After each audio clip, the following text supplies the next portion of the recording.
ক্ষিপ্ত আকারে মূল কয়েকটা মেসেজ দিয়ে যাব আপনাদেরকে।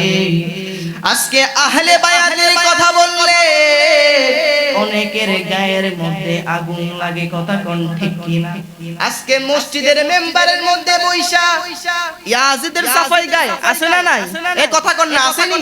এরা কি কয় আমার মাওলা হুসাইন রে শহীদ করার মধ্যে নাকি ইয়াজিদের কোনো দোষ ছিল না, নাউজুবিল্লাহ কইতেন না? এই ইয়াজিদ তো সেই ইয়াজিদ, এই ইয়াজিদ তখন বলেছিল আমি আমার পূর্ব পুরুষদের হিসাব বরাবর করেছি, কথা কোন ঠিক কিনা? আজকে যারা ইয়াজিদের সাফাই গায় রে বন্ধু, বুঝতে হবে হেরা 100% ইয়াজিদের বংশধর, কথা বলেন ঠিক কিনা? আমার মা ফাতেমার কাছে আমার হুসাইন ডাকে দিয়া কই, ফাতেমা গো,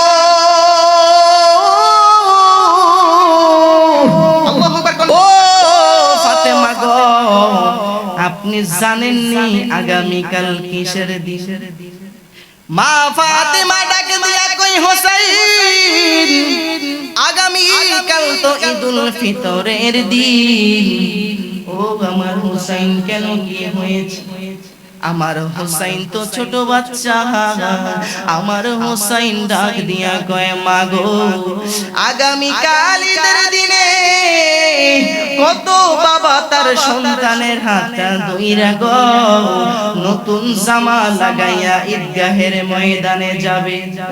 আমার তো মনে চাই গো মা, আমি আমার বাবা মাওলা আলীর হাত মোবারক ধরিয়া গো নতুন জামা লাগাইয়া ঈদগাহের ময়দানে যাব। আমার হুসাইন যখন মায়ের কাছে হি আবদার করেছে রে, আমার মা ফাতেমা বড় চিন্তিত হইয়া পড়লেন। আমার হুসাইন আমার কাছে নতুন জামার আবদার করেছে গো, আমার স্বামী আলীর তো কোনো ধন সম্পদ নাই, আমি কেমনে আমার হুসাইনের নতুন জামা দিব? এবারে যখন আমার মা ফাতেমা ডাকে দিয়া কই, হুসাইন রে, ও আমার সন্তান হুসাইন, তুমি আমার কাছে নতুন জামা চাইছো, আমি কেমনে তোমার নতুন জামা দিব? তোমার বাবার তো কোনো ধন সম্পদ নাই, তোমার তো নতুন জামা দিতে পারবো না গো।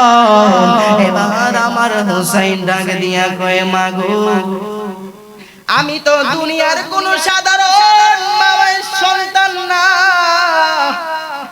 আমার মা তো হইল জান্নাতের কোটি কোটি রমণীর সরদারের, কথা কোন ঠিক কিনা? আমার হুসাইন ডাকে দিয়া কই মা,